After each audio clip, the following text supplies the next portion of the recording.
Hi అండి. నేను మీ మాధవిని. ఈరోజు నేను మీకు బ్యాచిలర్స్ కోసం ఒక మంచి సింపుల్ అండ్ టేస్టీ చికెన్ కర్రీని చేసి చూపిస్తాను. బ్యాచిలర్సే కాదు ఎవరైనా చేసుకోవచ్చు. ఫస్ట్ టైమ్ చేసేవాళ్ళు గూడా ఇలా ఒకసారి ట్రై చేయండి. పర్ఫెక్ట్‌గా చాలా టేస్టీగా చేస్తారు. మరి ఈ చికెన్ కర్రీ ఎలా చేయాలో చూపిచ్చేస్తాను రండి.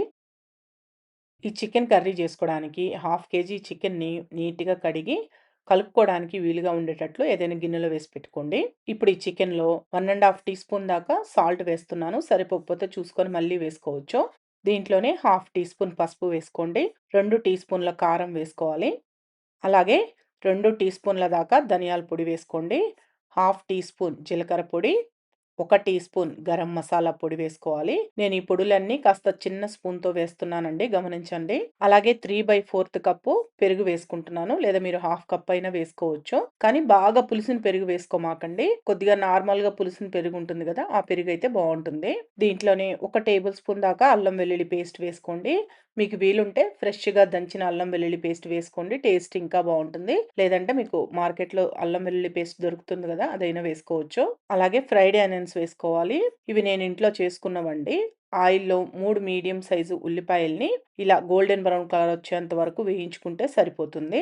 లేదు మార్కెట్‌లో గూడా మీకు ఈ ఫ్రైడ్ ఆనియన్స్ దొరుకుతాయి. సూపర్ మార్కెట్‌లో ఉంటాయండి.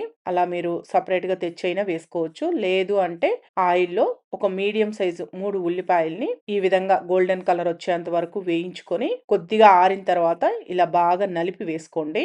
ఈ విధంగా అన్నీ వేసుకున్న తర్వాత మొత్తం బాగా కలిసేటట్టు కలుపుకోవాలి. ముక్కకి అన్నీ బాగా పట్టేటట్టు కలుపుకోండి. ఇంక టమాటా అవసరం లేదు. మనం పెరుగు వేసాం గాబట్టి. ఒకవేళ మీరు పెరుగు ప్లేస్‌లో టమాటా వేసుకోవాలి అనుకుంటే మీడియం సైజ్ 2 టమాటాల్ని మెత్తగా గ్రైండ్ చేసైనా కలుపుకోండి. లేదు అంటే చిన్న చిన్న ముక్కలుగా అయినా కట్ చేసి వేసి కలపండి. నేను చూపించినట్లు ముక్కకి అన్నీ బాగా పట్టేటట్టు కలుపుకున్న తర్వాత ఈ గిన్నెకి మూత పెట్టేసి ఒక అరగంట పక్కన పెట్టేసేయండి.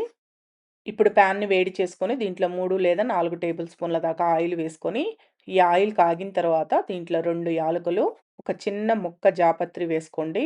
అలాగే 1 ఇంచు చెక్క, 4 లవంగాలు, ఒక బిర్యానీ ఆకుని తుంచుకొని వేసుకోండి. దీంట్లోనే బిర్యానీ పువ్వు, దీన్నే బ్లాక్ స్టోన్ ఫ్లవర్ అని గూడా అంటారు. దీన్ని కొద్దిగా వేసుకోండి. చికెన్ కర్రీ టేస్ట్ చాలా బావుంటుంది. ఇవన్నీ వేసుకున్న తర్వాత లైట్‌గా వేయించుకోవాలి. ఒకవేళ మీ దగ్గర ఈ మసాలా దినుసులన్నీ లేవనుకోండి, మనకి మామూలుగా షాపుల్లో ఒక రూ. 5 ప్యాకెట్స్ బిర్యానీ మసాలా దినుసులు అమ్ముతూ ఉంటారు గదా! అవి తీసుకొచ్చుకొని కొద్ది కొద్దిగా వేసుకున్నా సరిపోతుందండి.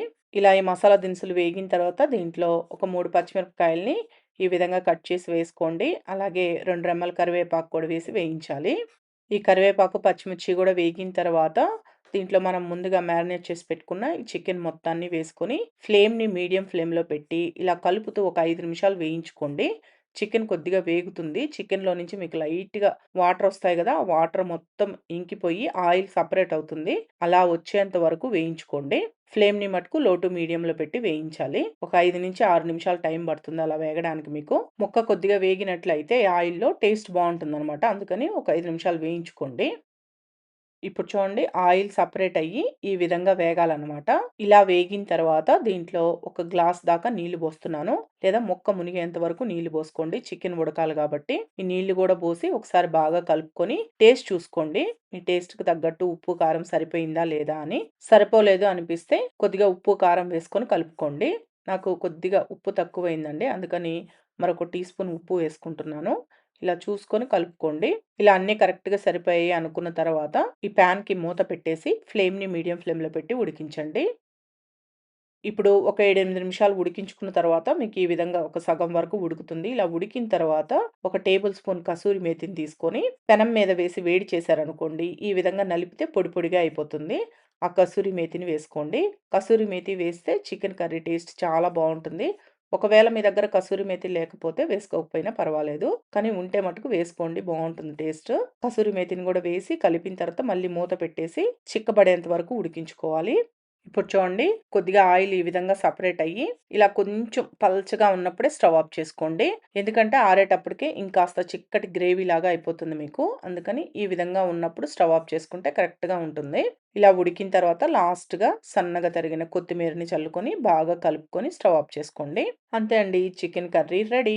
ఇది రైస్‌లోకి, చపాతీలోకి, రాగి సంగటిలోకి దేంట్లోకైనా చాలా చాలా బావుంటుంది. ఒక్కసారి నేను చెప్పినట్లు ట్రై చేసి చూడండి. ఫస్ట్ టైమ్ చికెన్ కర్రీ చేసేవాళ్ళు గూడా పర్ఫెక్ట్‌గా చేస్తారు. అంత టేస్టీగా ఉంటుంది. చేయడం గూడా చాలా తేలిక గదా! తప్పకుండా ట్రై చేయండి. ఈ వీడియో మీకు నచ్చితే మన షెఫ్ ఛానల్‌ని సబ్స్క్రైబ్ చేసుకోండి. లైక్ చేయండి, షేర్ చేయండి, కామెంట్ చేయండి.